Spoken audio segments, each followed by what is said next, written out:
Hey, welcome to Starbound. I'm Daniel Pierce, and I'm going to be your narrator today. Nearly 500 supporters get early access to our stories. That's including Sunspire Academy and Frarian and Rimiki. If you'd like to unlock early access and support our new episodes and series, tap join below and become a Starbound member today. Now, let's get into today's story.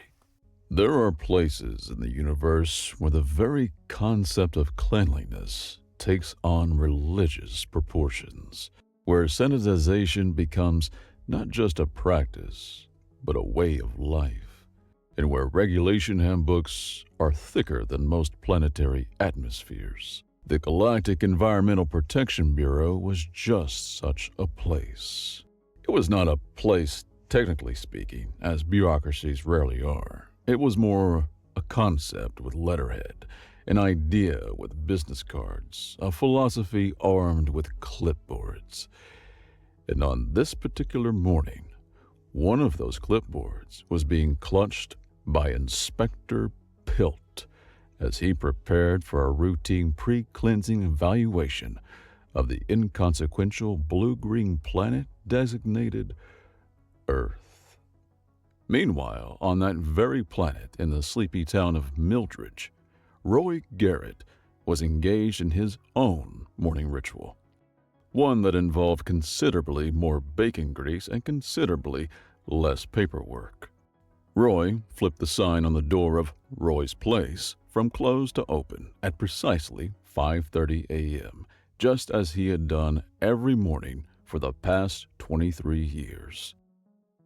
The sun hadn't properly risen yet, merely suggesting its eventual appearance through a thin line of orange on the horizon.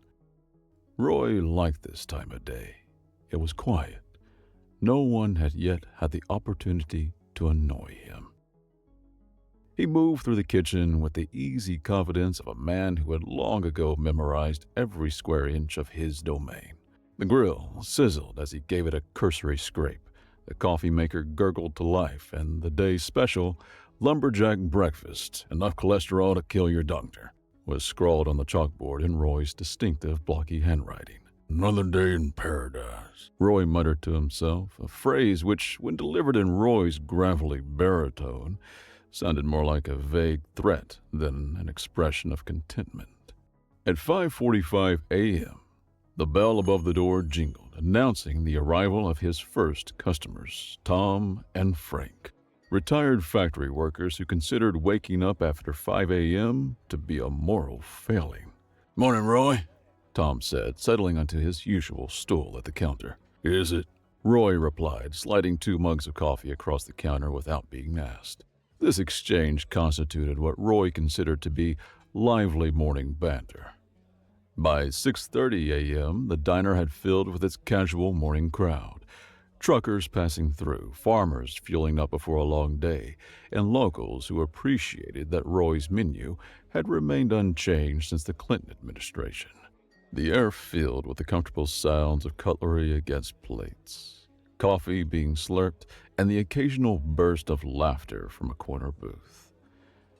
The bell jingled again, and Roy glanced up to see Sheriff Dave Hollister enter, Stetson in hand.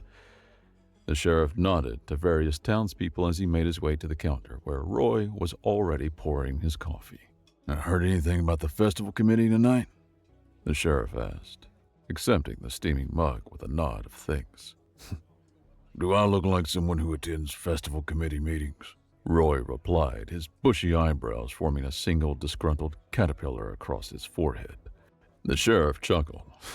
"No, but I figured Sarah might have mentioned it. She's heading up the food vendors this year."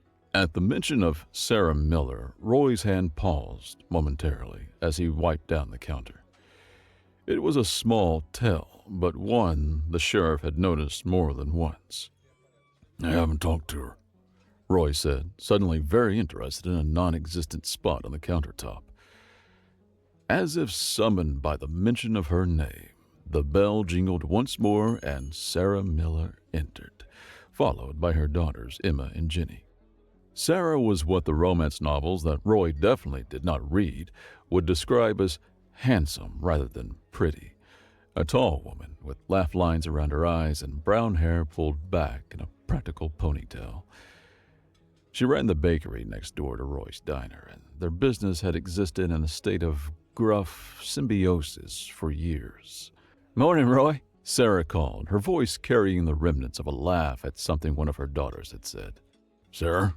Roy acknowledged with a nod that aimed for casual but overshot and landed somewhere in the territory of painful awkwardness.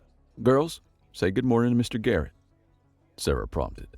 "Morning, Mr. Grumpy," chorused Emma and Jenny, using the nickname they'd given him years ago and which Roy pretended to hate but secretly considered a badge of honor. "Shouldn't you two be in school?"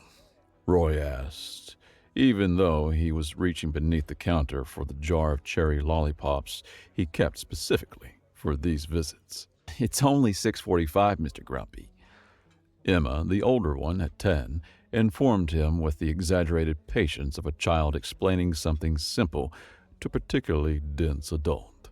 "Yeah, school doesn't start till 8, added 8-year-old Jenny, already eyeing the candy jar. "Well, in that case, I guess you got time for these," Roy said, producing 2 lollipops as if performing a magic trick. The girls accepted the candy with exaggerated gasps of surprise that were part of the ritual. Sarah caught Roy's eye and smiled, and for a brief moment, something passed between them.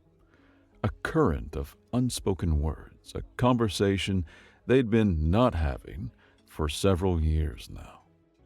The moment was shattered by what sounded like a freight train passing directly overhead, followed by a flash of light so bright it turned the windows momentarily opaque. The diner shook, coffee sloshed from cups, and a stack of napkins cascaded from the counter onto the floor. "What in the hell?" Roy exclaimed, rushing to the window with everyone else on his heels. Outside, settling into the empty lot from the diner in a cloud of dust, what looked suspiciously like sparkles, was a craft. Not an aircraft as most humans would recognize it, but something that looked like what might happen if a chrome-plated egg mated with a chandelier and their offspring developed a fondness for blinking lights. "Dave," Roy said to the sheriff, who was already reaching for his surface weapon, "please tell me the Air Force is conducting weird experiments again."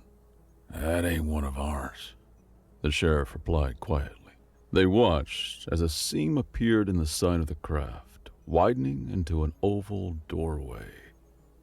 After a moment, a figure emerged, a being roughly 4 feet tall with greenish-gray skin, an overlarge head housing enormous liquid eyes, and spindly limbs encased in what appeared to be a high-tech environmental suit.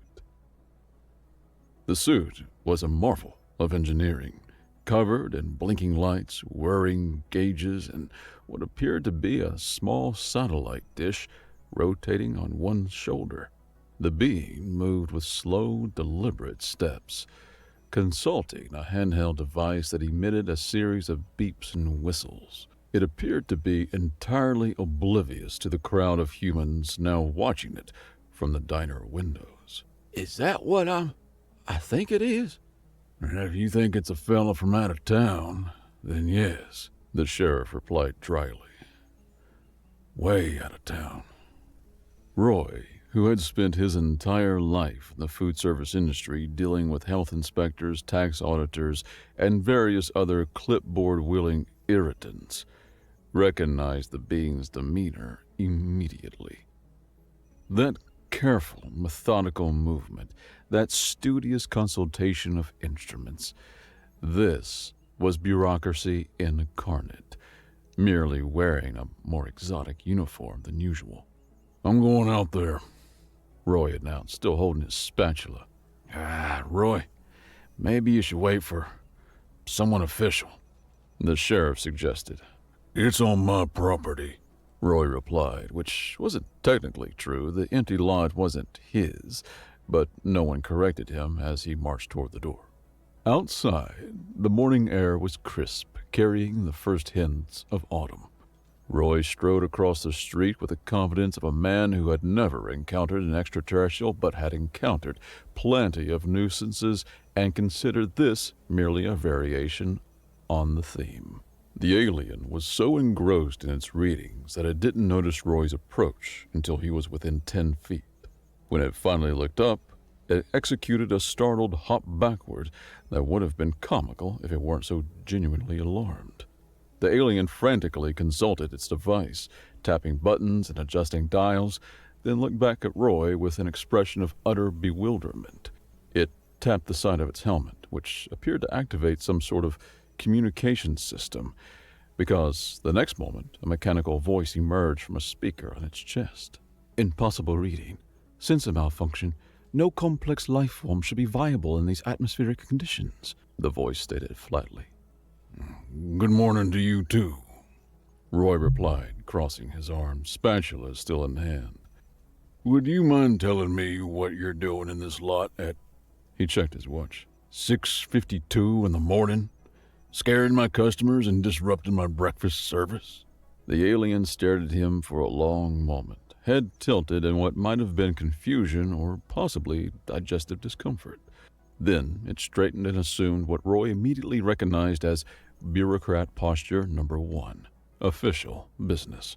"I am Inspector Pilt of the Galactic Environmental Protection Bureau," the mechanical voice translated. "I am conducting a standard pre-cleansing evaluation of this planetary body designated as—" There was a pause, followed by a sound like someone gargling while trying to pronounce Earth backwards. "Cleansing?" Roy repeated, focusing on the concerning part. "What kind of cleansing?" "Standard atmospheric replacement," Pilt explained, gesturing with a 3-fingered hand. "This atmosphere has been flagged as catastrophically compromised due to lethal oxygen-nitrogen levels and various biological contaminants. It is scheduled for purification and replacement in approximately 48 of your planetary rotation units." By this point, others from the diner had ventured outside and were forming a loose semicircle behind Roy. The sheriff had his hand resting on his holstered weapon. "Now you hold on just a minute," Roy said, his voice taking on the special tone of irritation he usually reserved for people who asked for substitutions not listed on the menu. "What gives you the right to come here and cleanse our atmosphere?" Pilt produced what appeared to be a holographic clipboard from a compartment in his suit.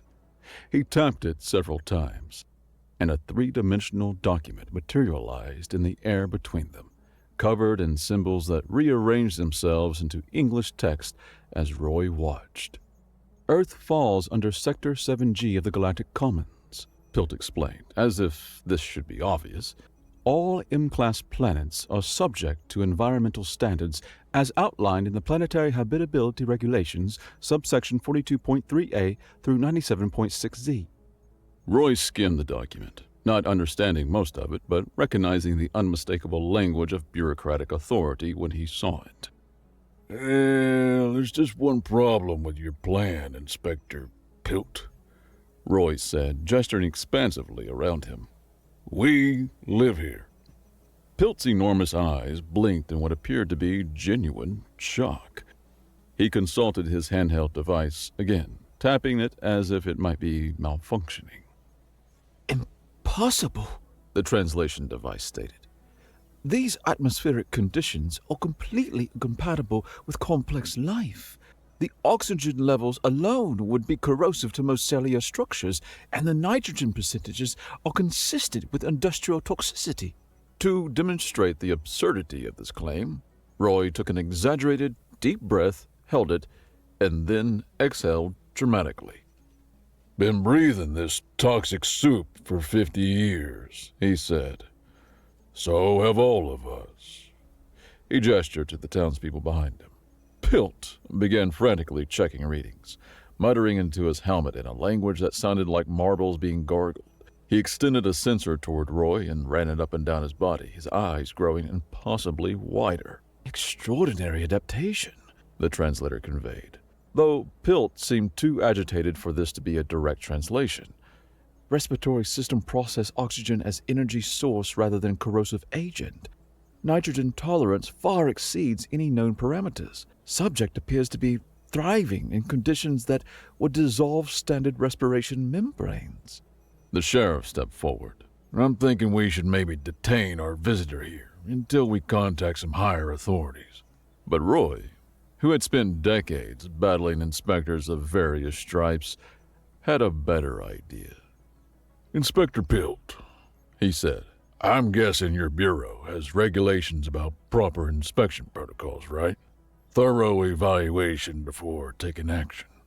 Pilt straightened again, bureaucratic pride evidently a universal constant. Section 118.7c clearly states that comprehensive evaluation is required in all cases, with special emphasis on unexpected findings or anomalies. Well, we're about as unexpected as it gets, I reckon, Roy said with a grim smile. So how about this? You spend the next 24 hours observing Earth before you file your report. I'll give you a tour myself. Show you that not only can we survive in this atmosphere, we built a whole civilization in it. Pilt consulted his holographic clipboard again, scrolling through what appeared to be an endless list of procedures. There is precedent, the translator admitted reluctantly. In cases of previously uncatalogued life forms, an observation period is advised. However, And here, Pilt tapped his environmental suit. I must maintain protective measures. Your atmosphere, while apparently survivable for your species, remains harmful to mine according to all standards. Fair enough, Roy agreed. So, what do you say, Inspector? Ready for the grand tour of Mildredge? I promise it'll be the most unusual inspection you've ever conducted. Pilt considered this for a moment, enormous eyes blinking slowly. I accept these terms, The translator finally conveyed. a 24-hour observation period before filing my report. And thus began one of the strangest days in the history of Mildredge, as Roy Garrett, cantankerous diner owner and self-appointed ambassador of humanity, set out to convince an alien bureaucrat that Earth's atmosphere was worth preserving. Only to close up the diner, Roy announced to the crowd that had gathered. Sheriff, can you make some calls? Might be good to give folks a heads up that we got a visitor. As the sheriff began organizing the curious onlookers, Roy turned to Sarah, who was keeping a protective arm around her daughters, even as they stared at Pilt with unconcealed fascination. You okay handling things here? Roy asked her. I got a feeling this is gonna take all day. We'll be fine, Sarah assured him. just try not to start an interplanetary incident, okay? No promises. Roy replied with a wink that made Sarah roll her eyes, but she was smiling as she herded her daughters back toward the bakery. With the diner closed for the day, a sign hastily taped to the door reading "Closed due to alien visitation," Roy began his tour with the most human-filled location he could think of, downtown Mildredge during the morning rush. Pilt followed Roy down Main Street, drawing stares and occasionally causing traffic to swerve as drivers rubbernecked at the sight of the alien visitor. The inspector recorded everything on his handheld device, which he explained was a multispectral habitability assessment tool, or MSHAT. Roy had to bite his tongue to keep from commenting on the unfortunate acronym. These humans, Pilt asked, indicating a construction crew working on a new storefront. they are exposed directly to the atmosphere? His translator made him sound perpetually surprised. Yep, Roy confirmed. just like most of us, most of the time. Extraordinary. Pilt muttered, taking readings of the workers who waved cheerfully at the alien. What's your world like? Roy asked as they continued walking. I'm guessing you don't breathe oxygen. My homeworld, Borlax Prime, has an atmosphere composed primarily of methane and hydrogen, Pilt explained. Oxygen is considered a toxic containment used only in controlled industrial applications. The idea of organisms metabolizing it as an energy source was considered theoretical at best. They passed the elementary school where children were arriving for the day. Upon seeing Pilt, they surged against the fence, calling out and waving excitedly. Pilt froze, apparently alarmed by the small humans. "Juvenile specimens?" he asked. Kids, Roy confirmed. Young humans. "They appear even more resilient than the adults," Pilt observed, watching a group of boys who were already attempting to climb the fence for a better look. You have no idea. As they continued their tour, Pilt's initial shock gradually gave way to scientific curiosity. He meticulously recorded human activities, asking questions about everything from traffic signals to garden hoses. Roy, for his part, found himself enjoying the role of curmudgeon tour guide, explaining human life with the same matter-of-fact bluntness he used for everything. By midday, they had visited the park, the town hall, the farmer's market, where Pilt caused a minor sensation. Roy had to admit, the inspector was taking everything in stride, despite his clear belief that humans were some kind of impossible biological anomaly. Time for lunch, Roy announced, steering them toward the bakery. Inside, Sarah was handling the lunch rush, moving efficiently between tables with plates of sandwiches and cups of soup. She spotted Roy and Pilt and gestured toward an empty table in the corner. Busy day? Roy asked as they sat down. "Busier now that there's an alien in town," Sarah replied with a wry smile. "Everyone's coming in hoping to catch a glimpse." Pilt, apparently flattered to be considered an attraction, straightened his posture.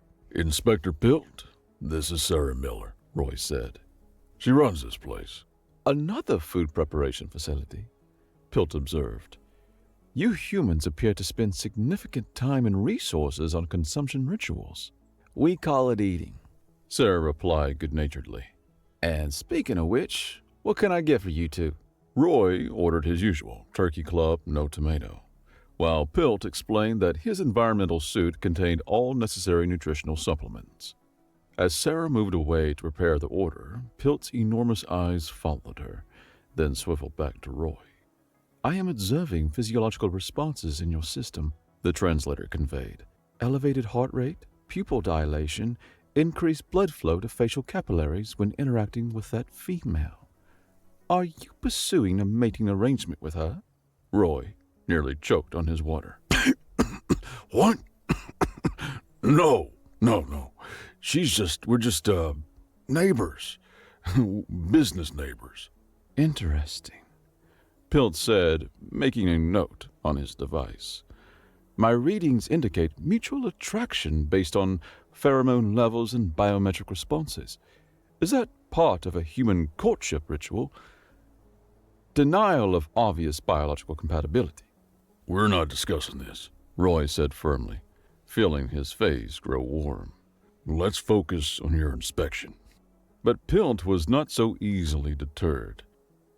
"In my culture, mating partners are selected based on complementary biological profiles and career trajectory compatibility. There appears to be a much more complex system at work here." Thankfully, Sarah returned with Roy's sandwich, providing a much-needed change of subject. As Roy ate, Pilt continued to observe the bakery's customers, occasionally making notes about human dietary practices. Inspector, Roy said after finishing his meal, I think it's time to show you some real human activities. Things that really demonstrate what makes us, us. "I would welcome such examples," Pilt agreed, tucking his MSHAT into a compartment on his suit. Then let's go fishing, Roy announced. The lake at the edge of town was Roy's favorite place, a fact he kept to himself, preferring that others think of him as permanently attached to his diner. He kept a small boat and fishing gear in a shed by the water, and within minutes he had Pilt settled at the end of the dock with a fishing rod in his 3-fingered hands. "I don't understand the purpose of this activity," Pilt confessed as Roy showed him how to cast the line. That's because you're thinking like a bureaucrat, Roy replied. Not everything has a purpose. Sometimes you just sit, watch the water, and wait for a fish that might never come. "This is Recreation?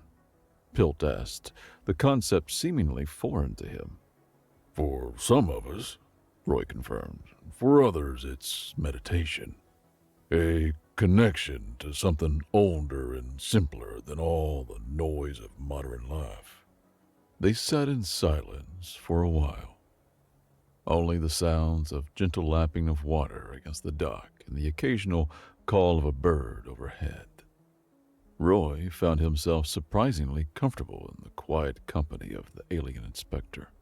"In my society," Pilt said eventually, his translator keeping his voice low as if respecting the tranquility, "every activity must have a quantifiable benefit. Recreation is scheduled and designed to optimize mental and physical recovery for maximum productivity." Sounds like a fun bunch, Roy commented dryly. Pilt made a sound that might have been a sigh. "There are many regulations governing every aspect of life, including," he paused, seeming to consider whether to continue, "including reproduction." Roy raised an eyebrow. That seems like something that'd be hard to regulate. "In my culture, only those who have achieved noteworthy status may sire offspring," Pilt explained. "It is considered inappropriate for ordinary citizens to contribute to the genetic pool without having demonstrated exceptional qualities." And let me guess, Roy said. You want kids, but haven't done anything noteworthy enough yet. Pilt's enormous eyes blinked rapidly in apparent surprise. "How did you deduce this?" Roy shrugged. Just a hunch. You got the look about you, the one people get when they're following the rules they don't really believe in. "It is challenging," Pilt admitted. "I have a prestigious position enforcing population and habitat regulations, yet I myself am bound by those same restrictions." Roy was quiet for a moment, reflecting. I was married once, he said finally. Long time ago. We talked about having kids, but things didn't work out. By the time we split up, it seemed like the moment had passed. "You regret this outcome?" Pilt asked. Sometimes, Roy acknowledged. But that's life, isn't it? Full of roads not taken. "Indeed," Pilt agreed, sounding more human than he had all day.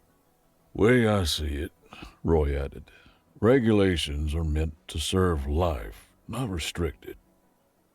That goes for your, reproductive rules. Same as it goes for health codes. Sometimes you gotta break a few rules to really live. Just then, Roy's rod bent sharply, the line pulling taut. "Oh, got one," he exclaimed, beginning to reel in his catch. Pilt watched in fascination as Roy hauled in a decent-sized bass, deftly removing the hook and holding the fish up for inspection. "You captured this creature with primitive technology," Pilt observed, his tone somewhere between horror and admiration. Sure did, Roy said proudly. And tonight, I'll grill it with lemon and herbs. That's another thing we humans do. We catch what we eat, sometimes. Pilt's reaction to this statement couldn't be seen behind his helmet, but the way he clutched his MSHAT suggested it was adding another notation to his growing file on the bizarre practices of humans. As the afternoon waned, they packed up the fishing gear and headed back toward town.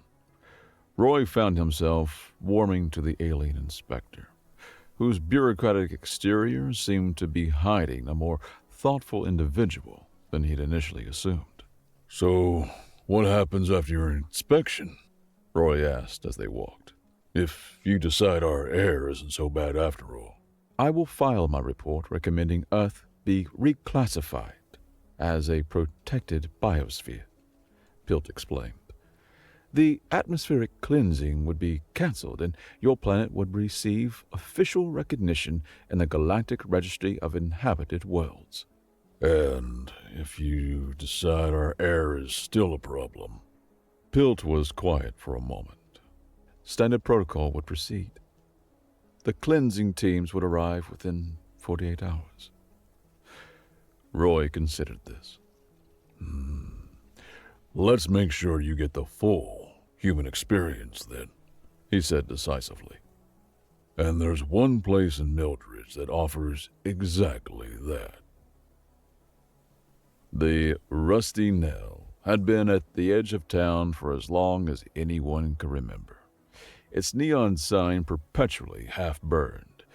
It was part dive bar, part pool hall, and on weekends it featured what the sign outside delicately called exotic dancing, but what was in fact a handful of women from neighboring towns working their way through community college.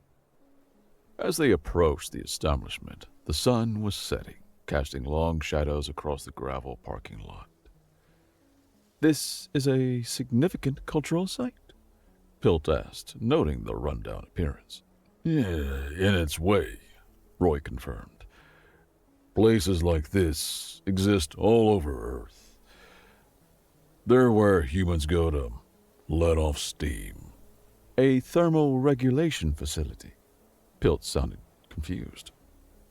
More like an emotional regulation facility. Roy explained as he pulled open the door, releasing a wave of music, conversation, and the distinctive aroma of beer and cheap perfume. Inside, the Rusty Nail was already filling with its evening crowd. Locals unwinding after work, a few truckers passing through, and the regulars who seemed to consider the bar a second home. In the corner, a woman in a sparkly outfit was performing a desultory dance on a small stage, while a DJ booth nearby pumped out music at a volume that made normal conversation challenging. Pilt froze just inside the doorway, his environmental suit's sensors presumably overwhelmed by the sensory assault.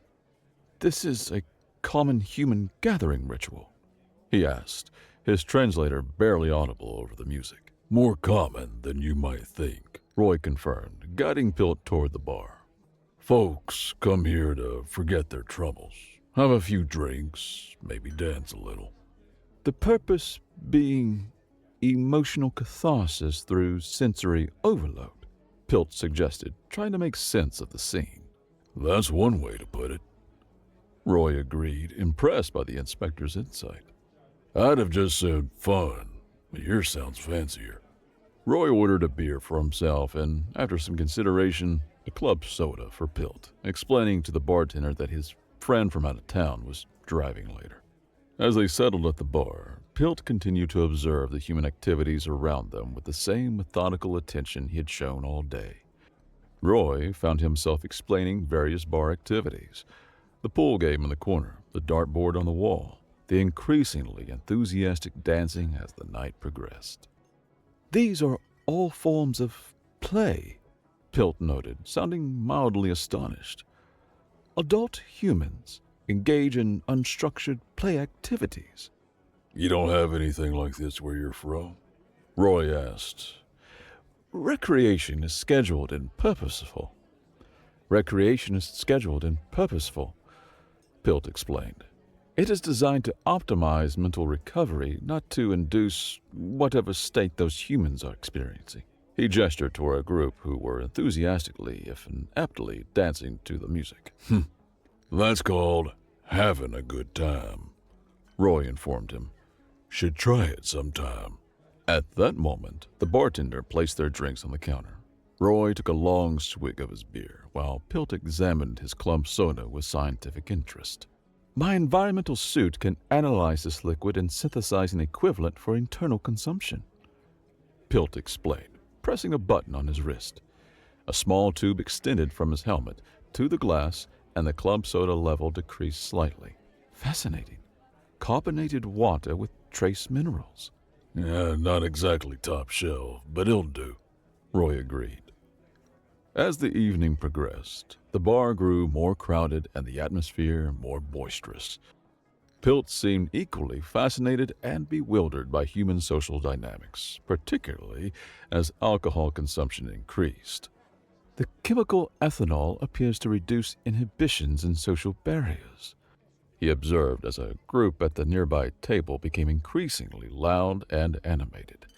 Yet humans willingly consume it despite knowing these effects. Because those effects, Roy corrected.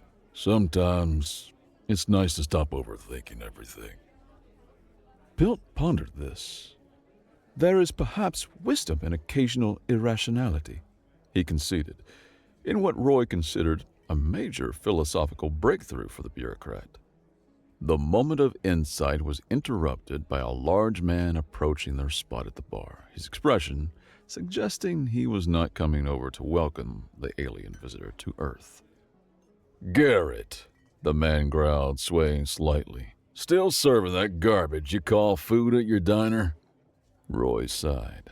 Evening, Hank. I see you're enjoying the Nell's fine selection of whiskeys. All of them, from the looks of it. Hank Durbin had nursed a grudge against Roy ever since an incident 3 years ago involving an undercooked burger and a subsequent night of gastrointestinal distress that Hank claimed had ruined his bowling tournament. You know, Hank said, poking a finger into Roy's chest, I never got an apology for that food poisoning. And you never will, Roy replied calmly. Since my food didn't poison you, your decision to wash down a burger with 12 beers on a 90-degree day might have had something to do with it. Hank's face darkened. You calling me a liar? I'm calling you drunk, Roy corrected. Go home, Hank. Pilt watched this exchange with evident fascination, his MSHAT device out and actively recording. Is this a dominance ritual? He asked, his translator unfortunately loud enough for Hank to hear. Hank turned his bleary gaze on the alien. What the hell is that thing? A visitor, Roy said firmly. And none of your business. But Hank's alcohol-addled brain had already decided that the alien was somehow part of a conspiracy involving Roy and the health department. Is that some kind of new health inspector get-up? He demanded. You finally gonna shut this bastard down? Before Roy could respond, Hank made the poor decision to grab at Pilt's environmental suit, specifically the satellite dish rotating on his shoulder. In the confusion that followed, it was hard to determine exactly who threw the first punch, but within moments, the three of them were at the center of a full-blown bar brawl. Roy, despite being on the wrong side of 50, had been in enough of these situations to know how to handle himself. He ducked a wild swing from a pool player who had joined the fray for no apparent reason, then used the man's momentum to send him sprawling into a table. He grabbed a pool cue as it rolled across the floor, using it to fend off two more attackers. Pilt, meanwhile, had taken shelter behind an overturned table, his enormous eyes visible through his helmet as he watched the chaos unfold with what appeared to be equal parts terror and scientific interest. The brawl reached its climax when someone, later no one could agree who, threw a bottle that connected squarely with Pilt's helmet, cracking the faceplate with a sound like breaking ice. Everything seemed to freeze. Pilt's hands flew to his helmet, panic evident in his movements. The crack spread across the transparent material, and with a soft hiss, the seal on his environmental suit was compromised. Oh, God, Roy muttered, shoving his way through the stunned crowd. Pilt, you all right? The inspector had his eyes squeezed shut, clearly expecting the Earth's toxic atmosphere to cause immediate harm. But seconds ticked by, and nothing happened. Tentatively, Pilt opened one enormous eye, then the other. I am not experiencing expected symptoms of atmospheric poisoning, he said, sounding confused. Try taking a breath, Roy suggested. Pilt hesitated, then slowly, deliberately inhaled. It's complex, he reported after a moment. multiple compounds. I detect the oxygen, yes, but other elements, it's not as corrosive as all models predicted. Told you so, Roy said with a smile. Pilt took another breath, deeper this time. There are particulates, organic compounds. It's actually quite interesting. Welcome to Earth air, Roy said. First breath is free. After that, we charge you by the lungful. The bar had gone quiet, everyone watching the aliens' first experience with Earth's atmosphere. After a few more experimental breaths, Pilt reached up and, with deliberate slowness, removed his helmet entirely. Without the helmet's translation system, Pilt's actual voice was revealed to be a surprisingly melodious series of trills and clicks. He gestured apologetically to his chest unit, which apparently still functioned.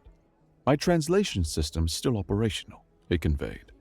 This is most unexpected. Our atmospheric models were technically correct, but practically wrong.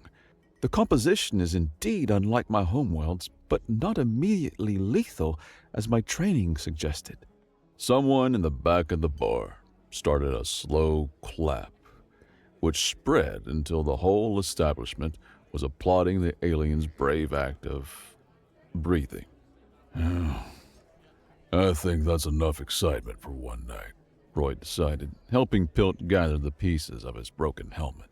Let's get out of here before things get weird again. As they left the Rusty Nail, Pilt carrying his helmet under one arm, the inspector seemed different. His posture less rigid, his movements more fluid. Whether this was due to exposure to Earth's atmosphere or the general influence of the bar's ambience was hard to determine. I've never done anything like that, Pilt admitted as they walked down the quiet street. Acting against all protocols, exposing myself to an untested environment. How's it feel? Roy asked. Pilt considered this. Invigorating, he decided. Perhaps there is something to your human approach of breaking a few rules. Just don't break too many at once, Roy advised. Moderation in all things, including rebellion.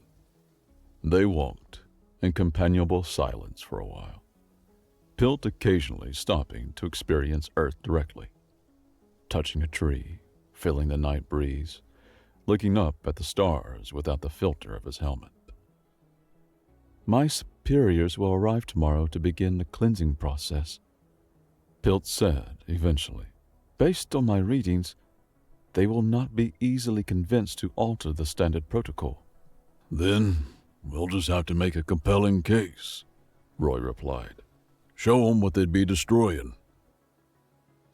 As they approached the center of town, Roy spotted lights still on at the all-night diner, Gary's place, his chief competition, though he would sooner eat glass than admit it made decent food.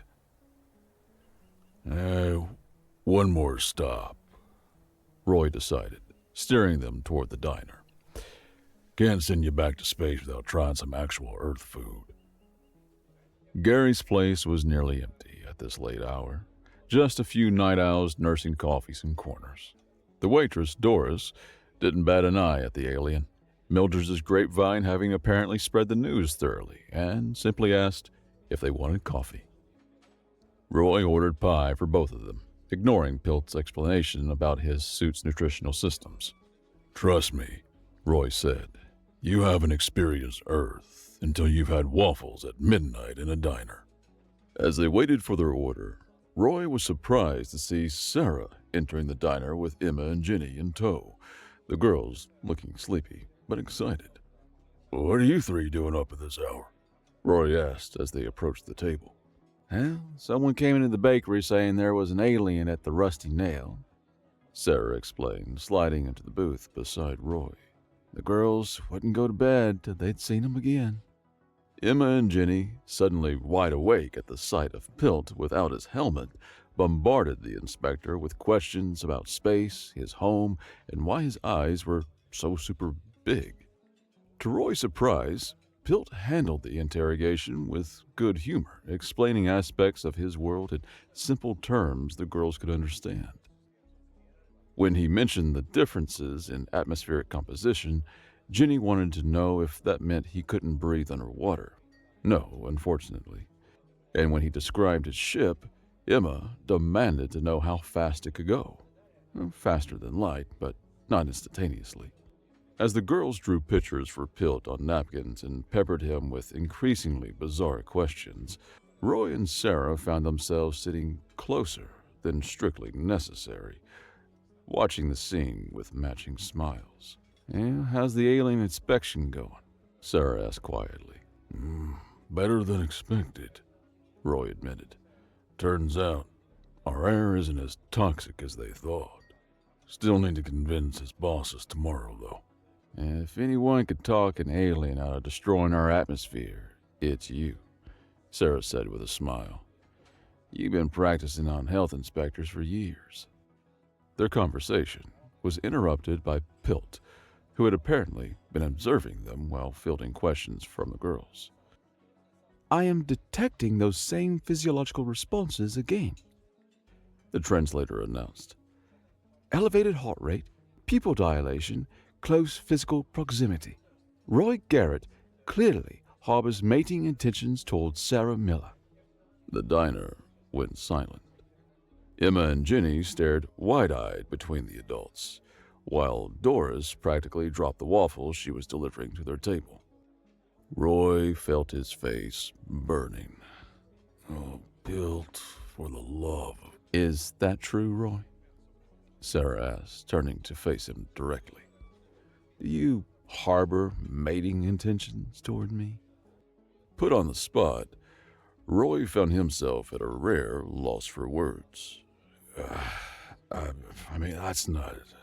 Because I've been waiting 2 years for you to ask me out, Sarah continued, a smile playing at the corners of her mouth. But you're so busy being grumpy at everyone, I figured you weren't interested. Oh, he's interested, Pilt chimed in helpfully. His pheromone levels indicate... Thank you, Inspector. Roy interrupted firmly. I think we've established the facts. Encouraged by Pilt's tactless revelation and the expectant looks from Emma and Jenny, Roy took a deep breath. Sarah, would you like to go to dinner sometime? Not at my place, or yours, somewhere else. That's the most romantic invitation I've ever received, Sarah teased, but her smile was genuine. Yes, Roy, I'd like that very much. The girls cheered, and Pilt looked enormously pleased with himself. Human courtship rituals are fascinating, his translator conveyed. So much indirect communication. You ain't seen nothing yet, Roy muttered, but he was smiling too. The moment of connection was shattered by a low rumbling that seemed to come from everywhere at once. The lights in the diner flickered, and outside a massive shadow passed over the street. Oh, my supervisors, Pilt said, suddenly serious again. They've arrived early to begin the cleansing process. Roy stood up immediately. We better get out there and stop them. In the town square, a ship easily 10 times the size of Pilt's craft had descended, hovering 50 feet above the ground. Beams of light swept the area, and a low hum resonated through the night air, setting teeth on edge. People were emerging from homes and businesses, gathering to stare up at the massive vessel. The sheriff's car pulled up, lights flashing, and Dave Hollister stepped out, looking as though he wasn't paid nearly enough to deal with 2 alien encounters in a single day. My inspection period isn't complete, Pilt protested, clutching his MSHAT. They're proceeding without my report. A beam of concentrated light shot down from the ship, and 3 figures materialized in the town square. Aliens similar to Pilt, but taller, their environmental suits more elaborate and festooned with what appeared to be medals and insignia. The central figure stepped forward, his translator activating. Inspector Pilt, your emergency beacon was activated. We have accelerated a cleansing schedule in process. Pilt moved to meet his superiors, Roy and Sarah close behind, the girls peeking out from behind their mother. Chief Inspector Dork. Pilt greeted the central figure with what sounded like a respectful trill. I must report a significant finding. This planet is inhabited by intelligent life forms capable of surviving in these atmospheric conditions. Chief Inspector Dork, Roy had to bite his tongue to keep from commenting on the unfortunate name, surveyed the gathered humans with obvious skepticism. Impossible, his translator stated flatly. Our readings confirm lethal levels of oxygen and nitrogen. No intelligent species could evolve in such conditions. Yet they have, Pilt insisted, gesturing to the crowd. They breathe this atmosphere naturally. They've built a civilization in it. According to Regulation 773-B, this qualifies them for protected status. A primitive settlement is not grounds for overriding standard protocol, Dork replied dismissively. The atmosphere cleansing will proceed as scheduled. As the aliens argued bureaucratic points, Roy's mind raced. They needed to demonstrate conclusively that Earth's atmosphere was habitable, not just for humans, but potentially for the aliens themselves. Sarah, he whispered. You have any of the apple pie left at the bakery? Sarah blinked at him, clearly wondering if he'd lost his mind. Yes, but get it, now, and hurry. As Sarah slipped away, Roy approached the arguing inspectors. Excuse me, Chief Inspector Dork, he interrupted, ignoring the snickers from the gathered townspeople. Before you make your decision, I'd like to propose a demonstration. The alien turned his attention to Roy, radiating bureaucratic disdain even through his environmental suit. This decision has already been made, Primitive. The cleansing ships are on their way. According to your own regulations, Roy pressed, you're required to consider all evidence before proceeding with irreversible environmental modification. Isn't that right, Inspector Pilt? Pilt straightened, bureaucratic pride overriding his nervousness. Section 205.9D does specifically require that all relevant evidence be considered before final authorization. Dork made a dismissive gesture. What possible evidence could alter the atmospheric readings? Not the readings, Roy replied. The interpretation. Inspector Pilt has discovered that your standards for what constitutes toxic may need revision. At that moment, Sarah returned, slightly out of breath, carrying a still warm apple pie. Roy took it with a nod of thanks. Inspector Pilt, Roy said, his voice carrying across the now silent town square. Would you please remove your helmet again? Pilt hesitated, glancing at his superiors, whose body language suggested shock at the mere suggestion. Inspector, you've removed your protective gear, Dork demanded. In these conditions, I have, Pilt admitted, and I have discovered something extraordinary. With a decisive motion, he lifted his helmet off entirely. A collective gasp rose from the senior inspectors as Pilt stood exposed to Earth's atmosphere. He took a deliberate breath, then turned to Roy. Now, try this, Roy said, offering a forkful of apple pie. Pilt examined the offering, then delicately accepted it. The crowd watched in breathless anticipation as the alien inspector experienced his first taste of Earth food. Pilt's enormous eyes grew even wider. He made a series of rapid trills and clicks that his translation unit rendered as extraordinary, complex flavor compounds, sweet and tart simultaneously.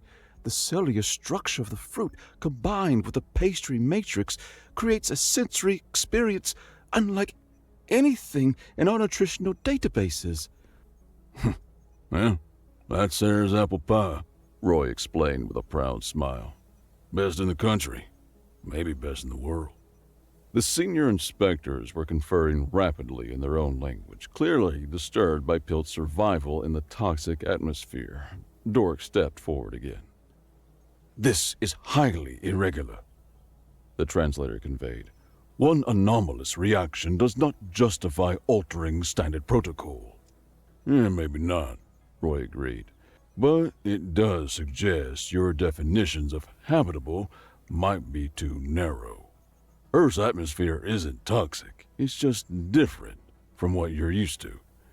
We've been breathing it for thousands of years, building civilizations in it. And now, your own inspector has proven it won't instantly kill you. The mining consortium has already paid for extraction rights, one of the other inspectors muttered, apparently not intending to be translated. Roy said, seizing on this revelation. So, this isn't about environmental standards at all. The gathered townspeople muttered angrily at this, and even some of the aliens had the decency to look uncomfortable, a feat given their limited facial expressions. Regulation 773-B, Pilt announced formally. Protection of undocumented sentient species and their habitats clearly states that no environment supporting intelligent life may be modified without the consent of that life form. I am officially classifying humans as an exceptional category life form deserving of protected status. You don't have the authority, Dork began. Actually, he does, interjected the sheriff, who had been quietly conferring with someone on his radio. And he's not the only one making classifications tonight. All eyes turned as 3 military vehicles rolled into the town square, followed by a black SUV from which emerged a woman in a suit who radiated even more authority than the alien bureaucrats. Chief Inspector, the woman announced, striding forward with confidence. I'm Special Agent Wilson with the United States government. We've been monitoring the situation, and I'm authorized to inform you that Earth is now formally claiming sovereign status under Galactic Regulation 42.8, which recognizes indigenous populations' rights to self-governance. Roy had no idea if what she was saying made sense under alien law, but he admired the confident delivery. The inspectors seemed taken aback, conferring rapidly among themselves. Agent Wilson continued. We're prepared to file a formal complaint with the Galactic Regulatory Commission regarding the unauthorized sale of mining rights to an inhabited world. I understand that carries significant penalties. The standoff lasted several tense moments. Finally, Dork's translator conveyed his reluctant concession. We will suspend the cleansing operation pending a full review of this planet's status. A cheer went up from the gathered townspeople. However, Dork added, this matter is far from resolved. The Galactic Environmental Protection Bureau does not reverse classifications without extensive review. Then review away, Roy replied, offering another forkful of pie. In the meantime, why not try some more of what you've been missing if you changed our atmosphere? 6 months later, Roy Garrett stood in a chamber aboard a galactic vessel, wearing the only suit he owned and trying not to fidget with the tie that felt like it was strangling him. Beside him stood Sarah, looking lovely in a blue dress, with Emma and Jenny unusually subdued in matching outfits. They were attending what Pilt had described as a significant ceremonial occasion, though the details had been vague. After the confrontation in the town square, Earth had indeed received protected status, largely due to Pilt's passionate advocacy and detailed report on human adaptability. The inspector had returned to his homeworld a minor celebrity, the discoverer of an exceptional category life form, capable of thriving in conditions previously considered toxic. The chamber they stood in was filled with aliens of Pilt's species, all watching the humans with undisguised curiosity. At the center was a raised platform where Pilt stood in ceremonial robes, no environmental suit in sight, having fully adapted to periodic exposure to oxygen-rich atmospheres. "My friends," Pilt's translator announced to the gathered assembly, "we are here to witness two significant events.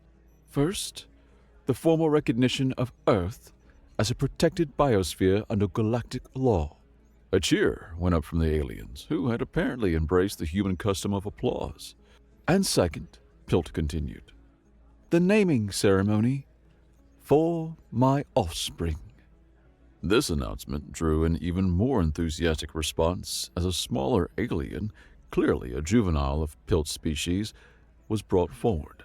"That's a baby alien," Ginny whispered loudly. "It's so cute." "As many of you know," Pilt explained, "my discovery of humans has challenged many of our assumptions about life's possibilities. It has also led to a re-evaluation of certain cultural restrictions." Roy realized with a start what was happening. Pilt had succeeded in challenging his culture's reproduction regulations, likely using his newfound status as the discoverer of humans as leverage. "In accordance with our traditions," Pilt continued, "I name Roy Garrett as Tulak to my offspring, the knowledge giver, the wisdom bringer." The assembled aliens trilled in approval, and Roy found himself guided forward to stand beside Pilt and the offspring. "It's like being a godfather," Pilt explained quietly. "You are now officially part of our family, Roy Garrett." Roy, not usually given to displays of emotion, found himself unexpectedly moved. "Well, I'm honored," he said simply. The ceremony concluded with Roy placing his hand gently on the head of Pilt's offspring, completing the ritual bond. As they moved to the reception area, Pilt explained that his discovery of humans had indeed sparked a scientific revolution in his society. "We're now re-evaluating 26 other planets previously classified as uninhabitable," he told Roy proudly. "Life, it seems, is much more adaptable than all regulations accounted for." Back in Mildredge, Roy's diner was doing booming business. A sign reading "Galactically Certified" hung proudly in the window, and tourists from around the country now made detours to visit the Alien Diner, where first contact had been made. Roy still grumbled about the increased traffic, but Sarah, now officially his girlfriend, a term he still found awkwardly juvenile at his age, knew better. She could see the pride in his eyes when he told the story to newcomers, each retelling growing slightly more heroic. Emma and Ginny had become fixtures at the diner, doing homework at the counter after school and occasionally helping in ways that actually created more work but brought an unexpected warmth to the place. A framed photograph now occupied a place of honor near the register.